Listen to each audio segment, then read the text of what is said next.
YSR Congress party అధ్యక్షులు ముఖ్యమంత్రి YS Jaganmohan Reddy చేపట్టిన మేమంతా సిద్ధం బస్సు యాత్ర 8వ రోజు భారీ జనసందోహం మధ్య అట్టహాసంగా ప్రారంభమైంది. యాత్రకు తరలివచ్చిన అభిమానులు, ప్రజలు వైఎస్ఆర్సీపీ శ్రేణులకు అభివాదం చేస్తూ సీఎం వైఎస్ జగన్ ముందుకు కదిలారు. లారీ డ్రైవర్లు, ఆటో డ్రైవర్లతో జగన్ ముఖాముఖిగా పాల్గొన్నారు.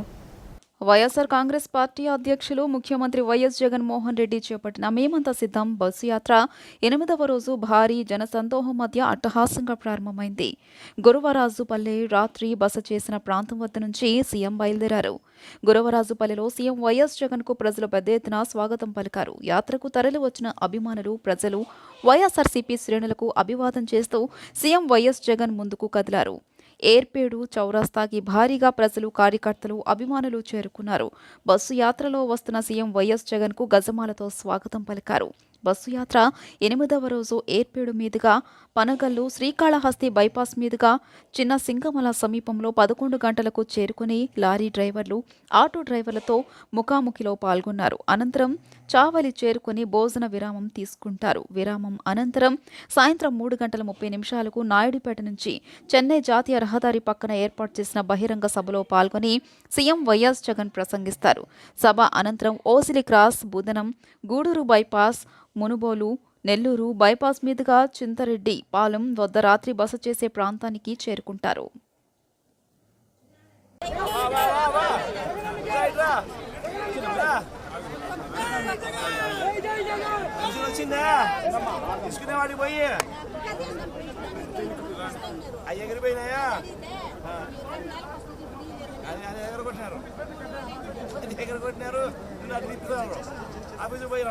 ఇంటికి వచ్చేది రాకుండా పోయింది. మా దేవునికి ఎట్టి ముక్కాల, మా దేవునికి ఎట్టి ముక్కు. ప్రజలు గెలవాలి, రాష్ట్రం నిలబడాలి, పూర్వ వైభవం రావాలనే టీడీపీ, జనసేన, బీజేపీ కలిసి కూటమిగా ప్రజల ముందుకొచ్చాయని టీడీపీ అధినేత చంద్రబాబు నాయుడు అన్నారు.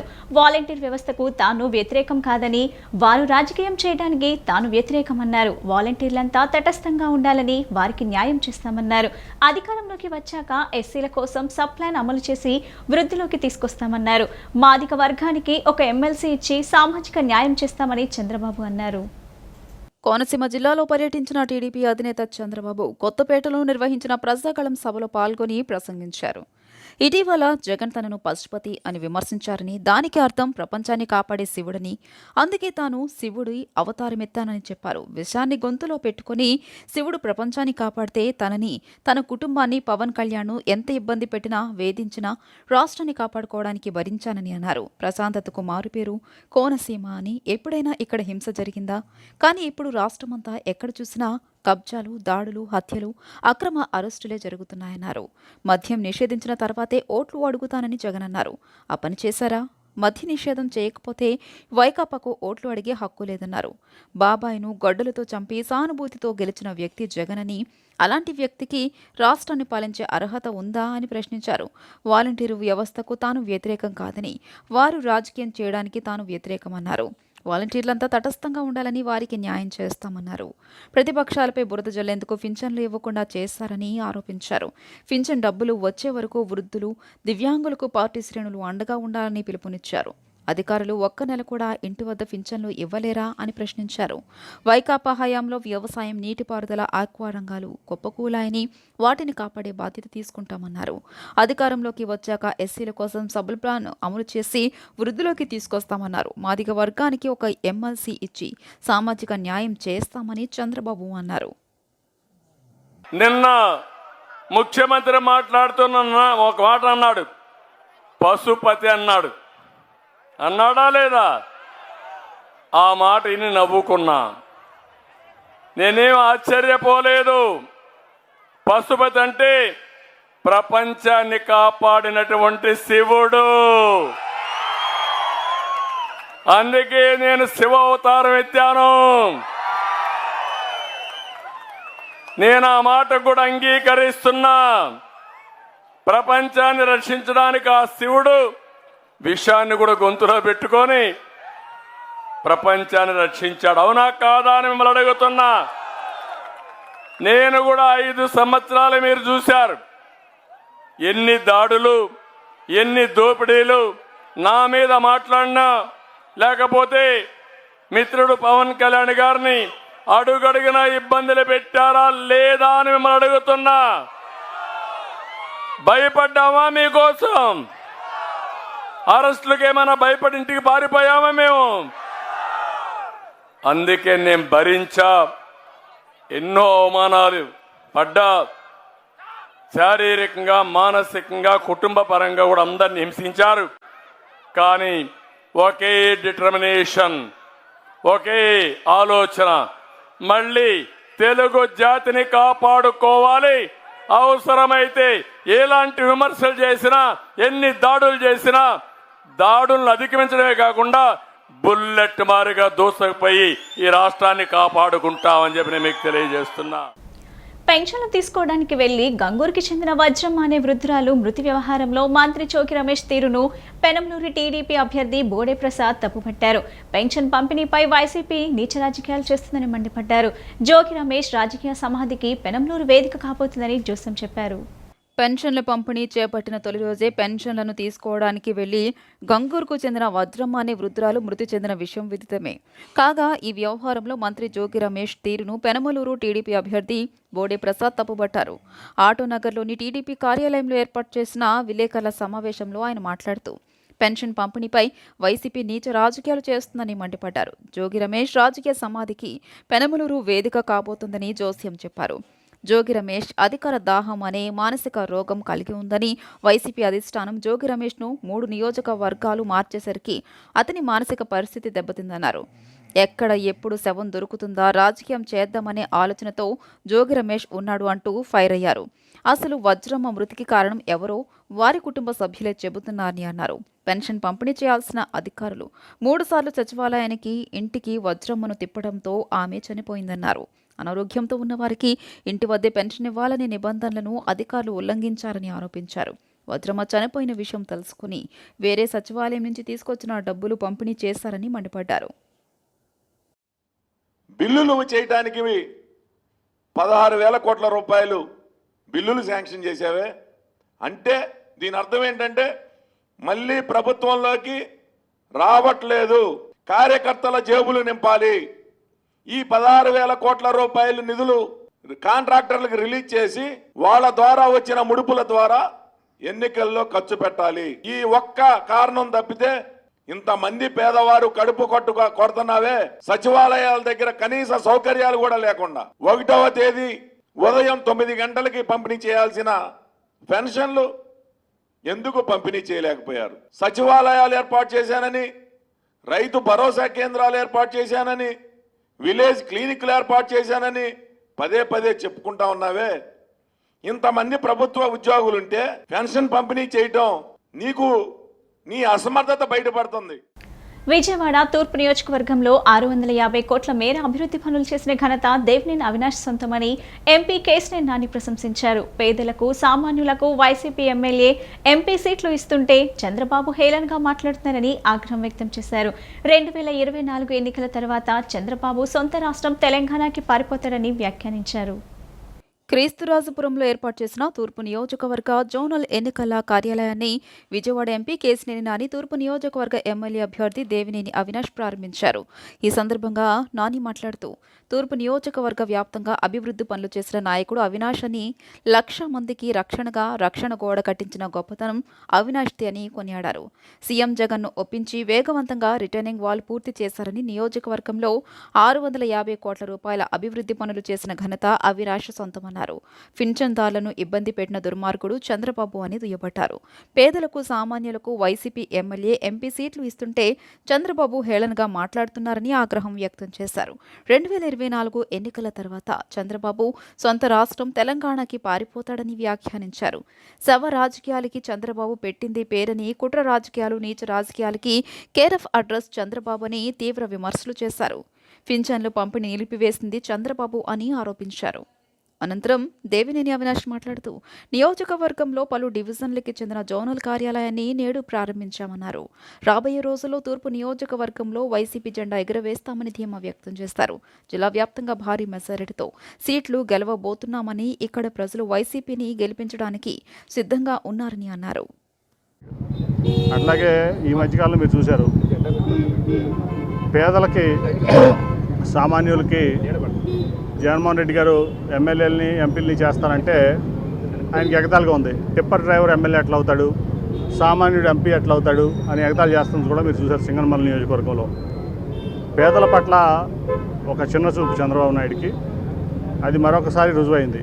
అట్లాగే వృద్ధుల పట్ల, పెన్షన్దారుల పట్ల, ముఖ్యంగా వాలంటీర్ల పట్ల ఆయన చేస్తున్నటువంటి కార్యక్రమాలు కూడా ఈ ప్రజా వ్యతిరేక కార్యక్రమాలన్నీ మనం చూస్తున్నాం. కాబట్టి ప్రజలు చంద్రబాబు నాయుడు గారికి ఈ ఎన్నికల్లో ఇంటికి పంపించేటువంటి కార్యక్రమం చేస్తారు. ఎందుకంటే ఆయన ఇల్లు కూడా తెలంగాణలో ఉంది, అక్కడెక్కడ లేదు. కాబట్టి ఆయన ఖచ్చితంగా 24 ఈ ఎలక్షన్ అయిపోయిన తర్వాత రిజల్ట్ రాగానే తెలుగుదేశం పార్టీ ఆఫీస్ తాళం వేసుకుని ఆయన సొంత రాష్ట్రం తెలంగాణ హైదరాబాద్ వెళ్ళిపోవడం ఖాయమని చెప్పి ఈ సందర్భంగా తెలియజేస్తాం. ఒక బలాన్ని చూపించే విధంగా ఇక్కడ ఉండి ప్రజానికానికి కానివ్వండి, నాయకులు కార్యకర్తలకు అందరికి అందుబాటులో ఉండే విధంగా ఈరోజు పెద్దలు, పార్లమెంట్ సభ్యులు, అదేవిధంగా మా పార్లమెంట్ అభ్యర్థి కేసినేని నాని గారి చేతుల మీదుగా ప్రారంభించడం జరిగింది. గుండ్రల ప్రాంతానికి తూర్పు నియోజకవర్గానికి సంబంధించిన పెద్దలందరూ గారు ఈ కార్యక్రమానికి హాజరయ్యారు. ఏది ఏమైనా ఇందాక పెద్దలు చెప్పిన విధంగా రాబోయే రోజుల్లో తూర్పు నియోజకవర్గంలో, అదేవిధంగా ఈరోజు విజయవాడ జిల్లాలో, ఎన్టీఆర్ జిల్లాలో తప్పకుండా వైఎస్ఆర్ కాంగ్రెస్ పార్టీ జెండా ఎగరవేస్తామని చెప్పని, మరీ ముఖ్యంగా తూర్పు నియోజకవర్గంలో మా నాయకులు కానివ్వండి, మా కార్యకర్తలు కానివ్వండి, ప్రతి ఒక్కరు గారు ఎంతో ఉత్సాహంగా ఈరోజు రేపు జరగబోయే ఎన్నికలకి ఎంతో సిద్ధంగా ఉన్నారని చెప్పని, తెలుగుదేశం పార్టీ గత 5 సంవత్సరాలు చేసిన మోసాలు, అన్యాయాలన్నీ కూడా ప్రజానికం ముందు పెట్టి రాబోయే రోజుల్లో ఈ నియోజకవర్గంలో వైఎస్ఆర్ కాంగ్రెస్ పార్టీ జెండా ఎగరవేస్తామని చెప్తూ సెలవు తీసుకుంటాం. జగన్ తన రాక్షస రాజకీయానికి వృద్ధులను ఇబ్బందులకు గురి చేస్తున్నారని విజయవాడ తూర్పు టీడీపీ ఎమ్మెల్యే అభ్యర్థి గద్దె రామ్మోహన్ ధ్వజమెత్తారు. రాష్ట్రంలో ప్రభుత్వ ఉద్యోగులు ఉన్నారని వారి చేత ఎందుకు పెన్షన్లు ఇప్పించడం లేదని ప్రశ్నించారు. జగన్ కు వృద్ధుల ఆవేదన తప్పక తగిలి ఎన్నికలో ఘోర ఓటమి పాలు కావటం ఖాయమని జోస్యం చెప్పారు. ఎన్నికల ప్రచారంలో భాగంగా విజయవాడ తూర్పు టీడీపీ ఎమ్మెల్యే అభ్యర్థి గద్దె రామ్మోహన్ 6వ డివిజన్లో పర్యటించారు. ఈ సందర్భంగా ఇంటింటికి వెళ్లి స్థానిక ప్రజల సమస్యలు అడిగి తెలుసుకున్నారు. అనంతరం సూపర్ 6 పథకాలను కరపత్రాల ద్వారా వివరించారు. పెన్షన్దారులను కలిసి వారి ఇబ్బందులు తెలుసుకున్నారు. అనంతరం గద్దె మాట్లాడుతూ ముఖ్యమంత్రి జగన్ రాజకీయం వల్ల పెన్షన్దారులు అనేక ఇబ్బందులు పడుతున్నారని చెప్పారు. మాజీ ఎన్నికల అధికారి కోర్టులో కేసు వేస్తే దానిని తెలుగుదేశానికి ఆపాదించి అసత్య ప్రచారాలు చేస్తున్నారని మండిపడ్డారు. కోర్టు ఆదేశాల ప్రకారం పెన్షన్లు మంజూరు చేయకుండా ముసలివారిని ఎండలో ఇబ్బందులు పెట్టారని ఆవేదన వ్యక్తం చేశారు. రాష్ట్రంలో ప్రభుత్వ ఉద్యోగులు ఉన్నారని వారి చేత ఎందుకు పింఛన్లు ఇప్పించడం లేదని ప్రశ్నించారు. జగన్ చేస్తున్న రాజకీయానికి వృద్ధులు అనేక అవస్థలు పడుతున్నారని, వృద్ధుల శాపం ఖచ్చితంగా జగన్కు తగులుతుందని అన్నారు. ఎన్నికల ఓటమి పాలు కావడం ఖాయమని స్పష్టం చేశారు. ఈ యొక్క పంపకానికి వీలు పడదని చెప్పిన సందర్భంలో దానికి ఆల్టర్నేటివ్ ఎత్తుక్కోవాల్సింది పోయి ఇది చంద్రబాబు గారి వల్ల జరిగింది. చంద్రబాబు గారికి ఏం సంబంధం? దాన్ని కోర్టులో వేసిన వాళ్ళు ఎవరు? వాళ్ళు ఒక రిటైర్డ్ ఐఏఎస్ ఆఫీసర్లు, ఒకళ్ళు కాదు, ఇద్దరు కాదు. వాళ్ళందరూ కూడా దాంట్లో ఒక ఆయన లక్ష్మణ్ రెడ్డి గారు అయితే మీ యొక్క ప్రభుత్వంలో మద్య నియంత్రణ కమిటీకి చైర్మన్ ఆయన. ఒక ఆయన రమేష్ గారు అయితే ఆయన మాజీ ఎలక్షన్ కమిషనర్ ఆయన. అంటే ఇంకా దాంట్లో ఇంకా మిగతా వాళ్ళందరూ కూడా ఉన్నారు. మీ దగ్గర చీఫ్ సెక్రటరీ చేసిన ఎల్ సుబ్రహ్మణ్యం గారు ఉన్నారు. వీళ్ళందరూ మీరు మీ దగ్గర పనిచేసిన అధికారులు ఉన్నారు, లేకపోతే ఇంకో రకంగా తెలిసిన వాళ్ళు ఉన్నారు, మీ పార్టీ వాళ్ళు కూడా ఉన్నారు. వాళ్ళందరూ కూడా ఈ వాలంటరీ వ్యవస్థలో ఇబ్బందులు వచ్చే దాన్ని బట్టి వాళ్ళు ఏదో కోర్టుకు వెళ్ళారు, ఏదో కారణంతో కోర్టు వారు ఆలోచించి ఒక జడ్జిమెంట్ ఇచ్చారు. ఆ జడ్జిమెంట్ గౌరవించాల్సిన బాధ్యత మీకుంది. దానిని రాజకీయంగా చంద్రబాబు గారి మీద బురద పొలవటానికి అనేక మంది 70 ఏళ్ళు 80 ఏళ్ళు వచ్చిన పెద్దల్ని నిన్న నరకయాతన అనుభవించడానికి ఖచ్చితంగా మీరు ఆ పాపం మీరు అనిపిస్తుంది. మీరు అందరూ కూడా ఏదో చేసేసాం, అల్లరి చేసాం, ఆ యొక్క నెపం చంద్రబాబు గారు తోసామని చెప్పి మీరు పక్కన కూర్చుంటే పైన ఎన్ని చూసేవాడు ఒకడు ఉన్నాడు. వాడు ఎవరికి ఏ శిక్ష వేయాలో ఆ శిక్ష వేసి తీరుతాడు. ఆ శిక్ష ప్రకారం ఖచ్చితంగా రేపు ఎన్నికల్లో మీరు చేసిన తప్పిదాలన్నీ కూడా ప్రజలు గమనిస్తూ ఉన్నారు. ఆ గమనించి రేపు సరైన నిర్ణయం తీసుకుంటారని కూడా నేను తెలియజేస్తాను. కొత్తగా ఎన్నికైన రాజ్యసభ సభ్యులు నేడు పదవి ప్రమాణం చేశారు. ఆంధ్రప్రదేశ్ నుంచి వైసీపీ తరపున గొల్లా బాబురావు, వైవి సుబ్బారెడ్డి, మేడా రఘునాథ్ రెడ్డి రాజ్యసభకు ఎన్నికయ్యారు. తెలంగాణ నుంచి బీఆర్ఎస్ సభ్యుడు వద్దిరాజు రవిచంద్ర రాజ్యసభకు ఎన్నికయ్యారు. ఎన్నికైన కొత్త సభ్యులతో రాజ్యసభ చైర్మన్ జగదీప్ ధన్కర్ ప్రమాణ స్వీకారం చేయించారు. మొత్తం 11 మంది సభ్యులతో రాజ్యసభ చైర్మన్ ప్రమాణ స్వీకారం చేయించారు. I, Verram Venkat Subbareddy, having been elected a member of the Council of States, do swear in the name of God that I will bear true faith and allegiance to the Constitution of India as by law established, that I will uphold the sovereignty and integrity of India, and that I will faithfully discharge the duty upon which I am about to enter. येरम Venkat Subba Reddy निर्वाचित सदस्य राज्यसभा उच्च सदन के निर्वाचित सदस्य येरम वेंकट सुब्बा रेड्डी ने शपथ ली। YSRCP के सदस्य हैं येरम वेंकट सुब्बा रेड्डी, आंध्र प्रदेश से चुने गए हैं। 16वीं लोकसभा के सदस्य रह चुके हैं। राज्यसभा के लिए पहली बार चुने गए हैं।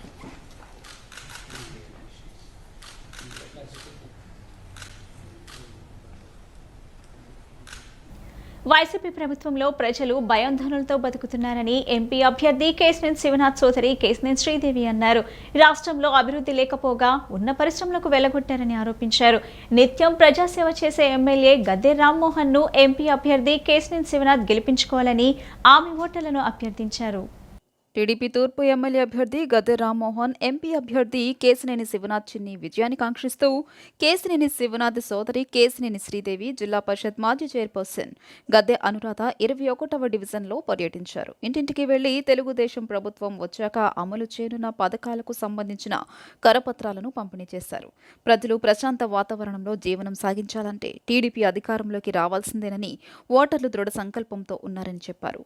టీడీపీ ఎమ్మెల్యే అభ్యర్థి గద్దె రామ్మోహన్, ఎంపీ అభ్యర్థి కేశినేని చిన్నీలను సైకిల్ గుర్తుపై ఓట్లు వేసి గెలిపించాలని కోరారు. ఈ సందర్భంగా వారు మాట్లాడుతూ జగన్ పాలనలో ప్రజలు భయంతో బతుకుతున్నారని చెప్పారు. వివిధ రకాల పన్నుల భారాన్ని ప్రజలపై మోపారని చెప్పారు. రాష్ట్రంలో ఎటువంటి అభివృద్ధి లేదని ఆరోపించారు. పరిశ్రమలు రాకుండా పెట్టుబడిదారులను బెదిరించారని అన్నారు. బీసీలకు మేలు చేశామని చెప్పుకుంటున్న జగన్ గతంలో టీడీపీ హయాంలో బీసీల కోసం ఏర్పాటు చేసిన సంక్షేమ పథకాలు తొలగించారని చెప్పారు. అంతేకాక ఈ ప్రభుత్వంలో కేవలం 5 మాత్రమే బీసీ సంక్షేమ శాఖలను ఏర్పాటు చేశారని అన్నారు. నిత్యం ప్రజాసేవ చేసే ఎమ్మెల్యే గద్దె రామ్మోహన్, ఎంపీ అభ్యర్థి కేశినేని శివనాథ్ గెలిపించుకోవాలని సూచించారు. అనంతరం టీడీపీ నేత బొప్పన భావకుమార్ మాట్లాడుతూ వైసీపీ ప్రభుత్వం రాజకీయాల కోసం వృద్ధులను వాడుకుంటున్నారని ధ్వజమెత్తారు. వృద్ధుల ప్రాణాలను పణంగా పెట్టి వికృత రాజకీయం చేస్తున్నారని ధ్వజమెత్తారు. ప్రజల్ని ఇది ఎంత సత్య దూరము అనేది ఈరోజు వాళ్ళందరికీ కూడా మేము వివరించి చెప్పాము. పచ్చి అబద్ధాలు, ఎంత అబద్ధాలంటే చెప్పుకున్నారు, నిన్న మొన్న చెప్పుకున్నారు అసలు బీసీలను ఉద్ధరించిందే మేము అని. కానీ ఇక్కడికి వచ్చి చూస్తే పాత ప్రభుత్వంలో ఉన్న పథకాలైన ఆదరణ కానీ, దోబిఘాట్ కానీ, విదేశీ విద్య ప్రోగ్రాం కానీ ఏది కూడా అమలు కాని దుస్థితి. ఎస్సీ కార్పొరేషన్ ద్వారా కానీ, కాపు కార్పొరేషన్ ద్వారా కానీ ఏ ఒక్క చిరుద్యోగికి కూడా ఒక్క లోను కూడా శాంక్షన్ కాని దుస్థితి. ఈ 5 సంవత్సరాల్లో ఈ రాక్షస గవర్నమెంట్ ఇచ్చిన బీసీ హాస్టల్స్ సంఖ్య ఏంటంటే కేవలం 5 మాత్రమే. పక్క రాష్ట్రంలో 300 బీసీ స్కూల్స్ శాంక్షన్ అయితే కట్టేస్తే మన రాష్ట్రంలో సిగ్గుచేటు 110 మాత్రమే ఉన్నాయి. ఈ 110లో పాత అప్పుడు కట్టిన కొన్ని అయితే 65 చంద్రబాబు గారి హయాంలో కట్టారు. వెళ్ళటానికి మరి ఇవాళ డ్రీమ్ వాటర్ ప్రాజెక్ట్ ఇవన్నీ కూడా మనం సాకారం చేసుకుని ముందుకెళ్తా ఉన్నాం. ఏదైతే ఈ ప్రభుత్వం వచ్చి ఆపేసిందో ఆ స్టామ్ వాటర్ ప్రాజెక్టును కానివ్వండి, ఎల్టీ వాళ్ళు మొదలుపెట్టిన ప్రాజెక్టు సగంలో ఆపేయటం జరిగిందో ఇవన్నీ కూడా రేపు మనం పూర్తి చేసుకుంటాం.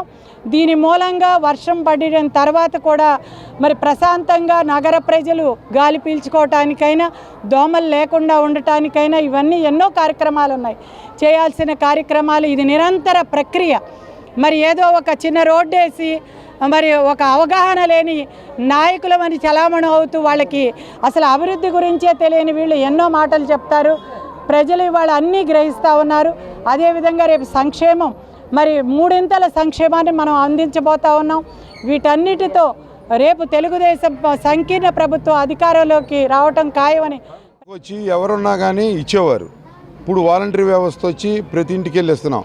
అసలు మీరు డబ్బులు తెచ్చి మీరు 3వ తారీఖు వరకు మీ దగ్గర డబ్బులు లేక 4వ తారీఖు ఇవ్వడానికి కూడా ఇవాళకి కూడా 80% పెన్షన్లు ఇవ్వకుండా ప్రతి వాళ్ళు మీటింగులు చెబుతున్నారు. ఏదో చంద్రబాబు గారు చంపేశారు అన్నట్టు. చంపింది వాళ్ళు, వాళ్ళ కార్యకర్తలు, వాళ్ళ నాయకులు, వాళ్ళ ఆఫీసర్సు, వాళ్ళ సిఎస్లు వీళ్ళందరూ ఉంటారు కదా, వాళ్ళందరూ ఆర్గనైజేషన్ చేతగాక ఒక మహిళని చంపేసి ఆ బురదని తెలుగుదేశం మీద దొయ్యటానికి ఇక్కడ మన జిల్లా మినిస్టర్తో సహా పెద్ద పెద్ద హై డ్రామాలు ఆడుతున్నారు. అవన్నీ ప్రజలు నమ్మకూడదని నేను చెప్తూ, అట్లాగే ఏ ఇబ్బంది లేకుండా నడవాలంటే, ఈ ప్రాంత ప్రజలందరూ బాగుండాలంటే గద్దె రామ్మోహన్ గారిని, కేశినేని చిన్ని గారిని అత్యధిక మెజారిటీతో గెలిపించి చంద్రబాబు గారిని సీఎం చేయాలని చెప్పి కోరుకుంటూ ఇక్కడ ఉన్న ప్రజలందరికీ కూడా తెలియజేస్తాను. ప్రపంచంలో అత్యంత ఫేక్ వ్యక్తి చంద్రబాబు అని విజయవాడ ఎంపీ కేశినేని నాని అన్నారు. వైఎస్ జగన్మోహన్ రెడ్డి తీసుకొచ్చిన వాలంటీర్ వ్యవస్థ, సచివాలయం వ్యవస్థ, విలేజ్ క్లినిక్ ను విమర్శించిన చంద్రబాబు ఇప్పుడు తానే ఇస్తానని చెబుతున్నారని తెలిపారు. పేదలకు, పెత్తందారులకు జరుగుతున్న యుద్ధంలో సీఎం వైఎస్ జగన్మోహన్ రెడ్డి పేదల పక్షాన పోరాటం చేస్తుండగా పెత్తందారులకు చంద్రబాబు అండగా ఉంటున్నారన్నారు. విజయవాడ సెంట్రల్ నియోజకవర్గంలోని 30వ డివిజన్ పర్యటన ప్రారంభించి 30వ డివిజన్ పరిధిలోని దేవీనగర్ ఫస్ట్ లైన్ నుండి సెంట్రల్ నియోజకవర్గం ఎమ్మెల్యే అభ్యర్థి వెల్లంపల్లి శ్రీనివాసరావు, ఎంపీ కేశినేని నాని నిన్న సాయంత్రం ఎన్నికల ప్రచారం నిర్వహించారు. ఇంటింటికి వెళ్లి జగన్ ప్రభుత్వం చేసిన అభివృద్ధి సంక్షేమం వివరిస్తూ కరపత్రాలు పంపిణీ చేశారు. రాబోయే ఎన్నికల్లో ఫ్యాన్ గుర్తుకు ఓటు వేసి తమను గెలిపించాలని కోరారు. ఈ సందర్భంగా ఎంపీ కేశినేని నాని మాట్లాడుతూ, అమరావతి పేరుతో చంద్రబాబు రియల్ ఎస్టేట్ వ్యాపారం చేశారని, కానీ జగన్మోహన్ రెడ్డి ప్రతి ఒక్కరూ అభివృద్ధి చెందాలని కృషి చేస్తున్నారని చెప్పారు. వైఎస్ జగన్మోహన్ రెడ్డి తీసుకువచ్చిన వాలంటరీ వ్యవస్థ, సచివాలయం వ్యవస్థ, విలేజ్ క్లినిక్ ను విమర్శించిన చంద్రబాబు ఇప్పుడు తానే ఇస్తానని చెబుతున్నారని తెలియజేశారు. తాగుబోతూ రౌడీ అయిన సెంట్రల్ నియోజకవర్గం టీడీపీ అభ్యర్థి బోండాకు ఎన్నికల్లో గుణపాఠం చెప్పాలని అన్నారు. స్వాతంత్ర సమర యోధుల స్థలం కబ్జా చేసిన బోండా ప్రజలకు ఏం మంచి చేస్తారని ప్రశ్నించారు. ఎన్నికల్లో వెల్లంపల్లి శ్రీనివాసరావు 30,000 ఓట్ల మెజారిటీతో గెలుస్తారని చెప్పారు. ఎండోమెంట్ అడ్వైజర్ జె శ్రీకాంత్, నగర మేయర్ రాయన భాగ్యలక్ష్మి మాట్లాడుతూ, ఎంపీ కేశినేని నాని, ఎమ్మెల్యే వెల్లంపల్లి శ్రీనివాసరావును అఖండ మెజారిటీతో గెలిపించాలని కోరారు. వెల్లంపల్లి శ్రీనివాసరావు వైసీపీ చేసిన మంచిని చూసి ఓట్లు వేయాలని అభ్యర్థించారు. అసలు ఫేక్ వ్యక్తి ఎవరంటే ఈ ప్రపంచంలో ఉంటే చంద్రబాబు నాయుడు. ఇవాళ అన్నీ ఫేక్ బుద్ధులు, అన్నీ ఫేక్ పనులు. ఇవాళ జగన్మోహన్ రెడ్డి గారు వాలంటీర్ వ్యవస్థ తీసుకొస్తే దాని మీద పడేడ్చాడు. వాళ్ళ జగన్మోహన్ రెడ్డి గారు సచివాలయ వ్యవస్థ తీసుకొస్తే దాని మీద పడేడ్చాడు. ఇవాళ మన ప్రజలను ఆదుకోవడం కోసం విలేజ్ క్లినిక్లు, అర్బన్ క్లినిక్లు పెట్టి 140 రకాల వైద్యాలు చేపిస్తూ ఉంటే ఇంటికి దగ్గరలో దాని మీద ఈర్చిపడ్డాడు, అసూయపడ్డాడు. అట్లా ఇవాళేమో తన మేనిఫెస్టోలో మళ్ళీ పెన్షన్లు నేను ఇంటికి ఇస్తానని చెప్తున్నాడు. అంటే జగన్మోహన్ రెడ్డి గారు ఆ రోజు నుంచి ఈ రోజు వరకు కూడా ఇంటికి పెన్షన్లు పంపిస్తున్నాడు 1వ తారీఖు పొద్దునే. నువ్వెందుకు చేయలేకపోయావు? 14 నుంచి 19 వరకు అదే పని. నువ్వు వాలంటీర్లు ఎందుకు పెట్టలేకపోయావు? ఇవాళ వాలంటీర్లు మళ్ళీ కొనసాగిస్తానంటున్నాడు, పెన్షన్లు ఇంటికి పంపిస్తానంటున్నాడు. అన్నీ జగన్మోహన్ రెడ్డి గారు చేసిన పనులన్నీ మళ్ళీ నేను చేస్తానని అనౌన్స్ చేసి ఎవరిది ఫేక్ బతుకో వాడు అర్థమవుతాను. ఎవరిది ఫేక్ బతుకు అనేది ప్రజలందరికీ తెలుసు. చంద్రబాబు నాయుడుది పెద్ద ఫేక్ బతుకు. కేశినేని నాని గారిని గెలిపించుకోవాలని చెప్పి మేము ఈరోజంతా ప్రచారంలో భాగంగా పాల్గొంటున్నాం. కాబట్టి ముఖ్యమంత్రి జగన్మోహన్ రెడ్డి గారు అందించే సంక్షేమ పథకాలు భారతదేశంలోనే ఎక్కడ అందించలేదు. ఇటువంటి నాయకుడు, గొప్ప నాయకుడిని మనము చేసుకొని మనం గెలిపించుకొని ముఖ్యమంత్రిగా కావాలని కోరుకుంటున్నాం. వెల్లంపల్లి శ్రీనివాస్ గారిని, కేశినేని నాని గారిని ఇక్కడ ఎంపీగా, ఎమ్మెల్యేగా గెలిపించాలని మేమంతా ప్రచారం చేస్తూ తిరుగుతాం. వృద్ధులను ఎండలో తిప్పుతూ జగన్ పైశాచికానందం పొందుతున్నారని మైలవరం ఎమ్మెల్యే వసంత కృష్ణప్రసాద్ ధ్వజమెత్తారు. ప్రత్యామ్నాయ ఏర్పాట్లు చేయకుండా ప్రభుత్వం తాత్సర్యం చేస్తుందని మండిపడ్డారు. ప్రభుత్వ కాలపరిమితి ముగిసిపోతుండటంతో కాంట్రాక్టర్లకు లక్షల కోట్ల రూపాయలు పెండింగ్లో పెట్టిందని ఆరోపించారు. వృద్ధులను కూడా రాజకీయ లబ్ధి కోసం సీఎం జగన్ వాడేసుకుంటున్నారని మైలవరం తెలుగుదేశం అభ్యర్థి వసంత కృష్ణప్రసాద్ అన్నారు. మైలవరం నియోజకవర్గంలోని రెడ్డిగూడెం మండల పరిధిలోని మచ్చనపల్లి, కుదప గ్రామాల్లో టీడీపీ ఆత్మీయ సమావేశాల్లో పాల్గొన్నారు. ఈ సందర్భంగా ఆయన మీడియాతో మాట్లాడుతూ, కమిషన్లు తీసుకుని కాంట్రాక్టర్లకు బిల్లులు చెల్లించడంతో ప్రభుత్వం ఖజానాలో సొమ్ము లేదని, అందుకే వృద్ధులకు పింఛన్ సొమ్ము సకాలంలో అందలేదని మండిపడ్డారు. వృద్ధులను ఎండలో తిప్పుతూ జగన్ పైశాచికానందం పొందుతున్నారని ధ్వజమెత్తారు. పింఛన్ల పంపిణీపై టీడీపీ అధినేత చంద్రబాబు నాయుడుపై దుష్ప్రచారం తగదన్నారు. వాలంటీర్లు ప్రభుత్వ కార్యక్రమాల్లో జోక్యం తగదని ఎన్నికల కమిషన్ ఎప్పుడో ఆదేశాలు ఇచ్చిందని గుర్తు చేశారు. ప్రత్యామ్నాయ ఏర్పాట్లు చేయకుండా ప్రభుత్వం తాత్సారం చేస్తుందని మండిపడ్డారు. ప్రభుత్వం కాలపరిమితి ముగిసిపోతూ ఉండడంతో కాంట్రాక్టర్లకు లక్షల కోట్ల రూపాయలు పెండింగ్లో పెట్టిందని చెప్పారు. కాంట్రాక్టర్లకు డబ్బులు చెల్లించడానికి కమిషన్లు తీసుకుని బిల్లులు క్లియర్ చేయడంతో నేడు పింఛన్లు ఇవ్వడానికి కూడా ప్రభుత్వ ఖజానాలో సొమ్ము లేదని వసంత కృష్ణ ప్రసాద్ అన్నారు. విఫలమయ్యే పరిస్థితి. అన్నిటికీ వాలంటీర్లే తారక మంత్రం అన్నట్టు ప్రతిదానికి వాలంటీర్లు అవసరం ఉంది. ఈ రోజు పెన్షన్లు ఇవ్వాల్సిన సందర్భం వస్తే వాలంటీర్లు లేక ఇబ్బంది వచ్చింది. ఈ రోజు వాలంటీర్లు చంద్రబాబు నాయుడు గారు ఆపినందువల్ల పెన్షన్లు అందలేదని చెప్తున్నారు. ఎన్నికల నిబంధనల మేరకు వాలంటీర్లు ఆ రోజు నియమించింది ఎవరు? మేమే. గ్రామంలో ఉన్నటువంటి వైఎస్ఆర్ కాంగ్రెస్ పార్టీ నాయకుడు మాకు లిస్ట్ ఇస్తే ఆ లిస్ట్ ఇచ్చిన కుటుంబాలనే మేము వాలంటీర్లుగా నియమించాం. అంటే ఈ రాష్ట్రంలో శాసనసభ్యులందరూ లేదా ఇన్ఛార్జీలు ఇచ్చిన వాళ్ళే వాలంటీర్లు. వైఎస్ఆర్ కాంగ్రెస్ పార్టీకి సంబంధించిన కుటుంబ సభ్యులే ఉన్నారు కాబట్టి వాళ్ళు ఎన్నికల విధుల్లో జోక్యం చేసుకుంటారు. కాబట్టి మీరు దీంట్లో కలగజేసుకోవద్దని ఎన్నికల కమిషన్ 10 రోజుల క్రితమే స్పష్టంగా రాష్ట్ర ప్రభుత్వానికి నోటు పంపిస్తే ప్రత్యామ్నాయ ఏర్పాట్లు చేయాల్సిన రాష్ట్ర ప్రభుత్వం ఏమీ చేయకుండా కూర్చొని ఈరోజు పెన్షన్లు ఆలస్యం చేసి వృద్ధుల్ని ఎండలో గనక తిరిగే పరిస్థితి కల్పించి అవన్నీ వీడియోలు తీసిపెట్టి దాని ద్వారా లబ్ధి పొందాలనుకుంటున్నారు. కొత్త టెక్నాలజీని అభివృద్ధి చేసి భవిష్యత్ తరాలకు అందించే విధంగా ప్రతి ఒక్క విద్యార్థి కృషి చేయాలని Delhi public school academic director David Raj అన్నారు. ప్రతి ఒక్క విద్యార్థి నాయకత్వ లక్షణాలు కలిగి ఉండాలని, సమాజంలో ఎటువంటి సమస్యనైనా ఎదుర్కొని అధిగమించే ధైర్యాన్ని కలిగి ఉండాలని సూచించారు. రానున్న కాలంలో విద్యార్థులు ఉన్నత స్థానాలు అధిరోహించాలని ఆకాంక్షించారు. విజయవాడ రూరల్ మండలం నెడుమానూరు ఢిల్లీ పబ్లిక్ స్కూల్ నందు నిర్వహించిన స్నాతకోత్సవ వేడుకలు ఘనంగా జరిగాయి.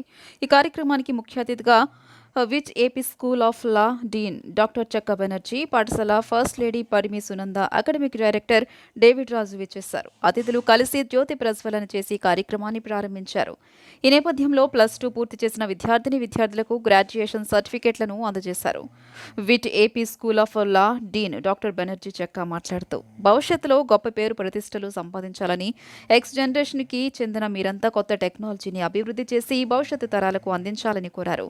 సమాజానికి ఉపయోగపడే వ్యక్తులుగా, సమాజంలో ఉన్న అంతరాలను రూపుమాపే వ్యక్తులుగా ప్రతి ఒక్కరూ ఎదగాలని కోరారు. ఈ సందర్భంగా అకాడమిక్ డైరెక్టర్ డేవిడ్ రాజు మాట్లాడుతూ రాబోయే కాలంలో విద్యార్థులు వారి యొక్క భవిష్యత్తు ఫలాలను ఆస్వాదించాలని, సమాజానికి ఆదర్శంగా ఉండి ఉన్నతమైన స్థాయికి చేరుకోవాలని సూచించారు.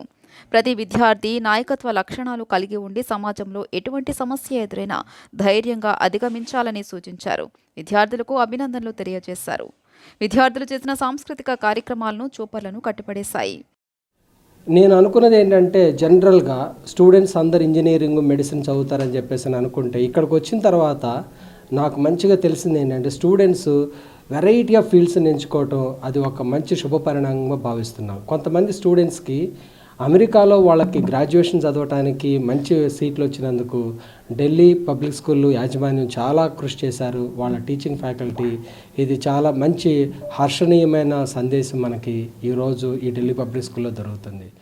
Who got graduated now, the way they seem to be so ambitious, their way of thinking has also been groomed by us. By us means I mean all their guardians like teachers, principal, vice principal, even the management. We all worked with them and they cooperated, and we know these children will do very well in all the places where they are going, and tomorrow they are going to be talented citizens of India. So proud to be academic director of this particular children. I just finished my 2 years at Delhi Public School, Vijayawada. I've just graduated 12th class in maths, physics and chemistry.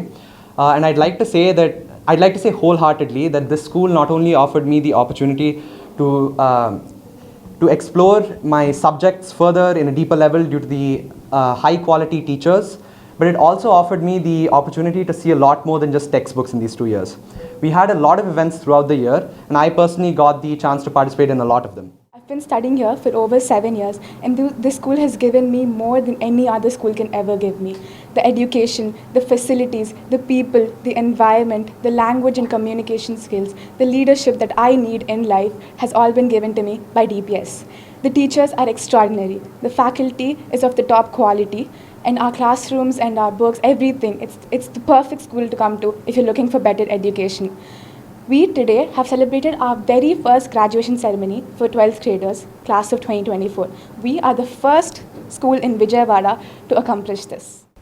తమ కొనుగోలుదారులకు నాణ్యతతో కూడిన వజ్రాభరణాలను అందించడంతో పాటు తమ వంతు సాయంగా ఎన్నో సామాజిక సేవా కార్యక్రమాలు నిర్వహిస్తున్నట్లు విజయవాడ జాయ్లుకాస్ రీజనల్ మేనేజర్ రిజేష్ తెలిపారు. రాబోయే రోజుల్లో జాయ్లుకాస్ ఆధ్వర్యంలో మరిన్ని సేవా కార్యక్రమాలు చేయనున్నట్లు చెప్పారు. జోయాలుకాస్ బంగారు వజ్రాభరణాల రంగంలో రాణించడమే కాకుండా సామాజిక సేవా కార్యక్రమాలు నిర్వహిస్తూ తన ఉదారతను చాటుకుంటుంది. జోయాలుకాస్ సామాజిక సేవా కార్యక్రమాల్లో భాగంగా నగరంలోని కాజా గ్రామం నందు తమ కొనుగోలుదారులోని ఒక నిరుపేద కుటుంబానికి జోయాలుకాస్ ఫౌండేషన్ తరపున ఆహ్లాదకరమైన వాతావరణంలో చక్కటి భవంతిని నిర్మించి బహూకరించడం జరిగింది. ఈ కార్యక్రమం regional manager Rijesh, branch manager Anto Thomas, పలువురు సంస్థా సిబ్బంది కలిసి నిరుపేద కుటుంబమైన జకీరున్నిసాకు ఇంటి తాళాలు అందజేశారు. ఈ సందర్భంగా జోయాలుకాస్ విజయవాడ బ్రాంచ్ మేనేజర్ రిజేష్ మాట్లాడుతూ తమ సంస్థ మేలిమి బంగారు వజ్రాభరణాలను అందించడమే కాకుండా అనేక సామాజిక సేవా కార్యక్రమాలు నిర్వహిస్తున్నట్లు తెలిపారు. నిరుపేదలకు సహాయం అందించాలని ముఖ్య ఉద్దేశంతో తమ సంస్థ పనిచేస్తుందని ఆయన చెప్పారు. అంతేకాకుండా వజ్రాభరణ రంగంలో జోయాలుకాస్ తనదైన ముద్ర వేసుకుందని, కొనుగోలుదారుల సంతృప్తి తమకు ముఖ్యమని అన్నారు. జాయ్ హోమ్స్ అంటారు దీన్ని. యాక్చువల్లీ ఇదంతా మనకు కొంచెం పూర్ పీపుల్స్కి మనం చేయాల్సిన, మన సైడ్ నుంచి జాయ్లుకాస్ తరపు నుంచి మనం చేయాల్సిన అన్నీ చేస్తుంది. రీసెంట్లీ మనం చిత్తూరులో ఇచ్చింది ఒక స్కూల్కి, మనం మంచిగా కట్టించింది. మళ్ళీ ఏలూరులో ఇచ్చాం. ఇది మన గుంటూరులో ఇవ్వడం మాకు చాలా ఆనందంగా ఉంది. యాక్చువల్లీ ఇలాంటివి మనం చాలా చేస్తూనే ఉంటాం. మన సైడ్ నుంచి మనం ఫుల్ సపోర్ట్ ఉంది జాయ్లుకాస్ తరపు నుంచి. మీ ప్రోత్సాహం కూడా మాకు కావాలి. యాక్చువల్లీ మనం జాయ్లుకాస్ అనేది ఇది పెద్ద సంస్థ అనమాట. మన ఇండియాలో the world wide big jewelleries అనమాట. మనం దాని గురించి మీకు చెప్పాల్సిన అవసరం లేదు. మీకు తెలుసు అందరికీ జాయ్లుకాస్ అంటే ఎలాంటిదో. అందరూ వస్తారు. అంటే మనం ఇది తెలియకుండా చేసేవి చాలా ఉన్నాయి, తెలిసి చేస్తున్న చాలా తక్కువ ఉన్నాయి. అది అందరూ మీరు గుర్తిస్తే చాలు. జాయ్లుకాస్ అనేది ఒక పెద్ద నేను జాయ్లుకాస్లు చేస్తున్నందుకు చాలా ఆనందపడుతున్నాను. జాయ్లుకాస్ ఫౌండేషన్ పేరులో ఒక ప్రతిదానికి సహాయం ఇవ్వడానికి ఒక ఫౌండేషన్ చారిటబుల్ ట్రస్ట్ ఉన్నాయి. దానిలో చిన్న మన సరౌండింగ్లో ఉన్న మన బ్రాంచెస్ ఎక్కడెక్కడ ఉన్న సరౌండింగ్లో ఎవరెవరికి సహాయం కావాలంటే మెడికల్ పరంగా, ఎడ్యుకేషన్ పరంగా, ఇప్పుడు హౌసెస్ పరంగా అలానే ఉన్న మనం కంపెనీ సహాయం చేస్తున్నాము. ఇప్పుడు రీసెంట్గా మనం చిత్తూరులో ఒక హాస్టల్ గర్ల్స్ స్టూడెంట్స్ కోసం ఒక 400 గర్ల్స్ స్టూడెంట్స్ ఉన్నాయి. వీళ్ళ కోసం ఒక హాస్టల్ రెడీ చేసి ఇచ్చాను 25 lakh ఖర్చు పెట్టేసి. మళ్ళీ ఏలూరులో ఒక హాస్పిటల్కి 4 డయాలసిస్ మెషిన్ ఇచ్చారు. మేము 10 సంవత్సరాల పాటు అద్దె ఇంట్లో నివాసం ఉంటున్నామని, మాకు ఇల్లు వస్తుందని మేము కలలో కూడా ఊహించలేదని ఇల్లు అందుకున్న నిరుపేద మహిళ జకీరున్నిసా తన ఆనందాన్ని వ్యక్తపరిచింది. తమ సొంత ఇంటి కల నెరవేర్చిన, ఉచితంగా ఇళ్లు బహుకరించిన జోయాలుకాస్ సంస్థకి హృదయపూర్వక ధన్యవాదాలు తెలియజేశారు. జోయాలుకాస్ ఆధ్వర్యంలో ఇటువంటి సామాజిక సేవా కార్యక్రమాలు నిర్వహించడం ఆనందంగా ఉందని, మరిన్ని సేవా కార్యక్రమాలు నిర్వహించాలని ఇళ్లు పొందిన మహిళ జకీరున్నిసా ఆకాంక్షించారు.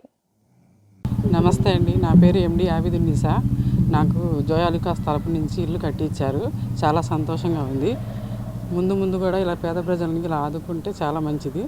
ఇది కట్టించినందుకు చాలా ధన్యవాదాలు. ఈ బులెటిన్ ఇంతటితో సమాప్తం. తిరిగి మరో బులెటిన్లో కలుద్దాం. నమస్కారం.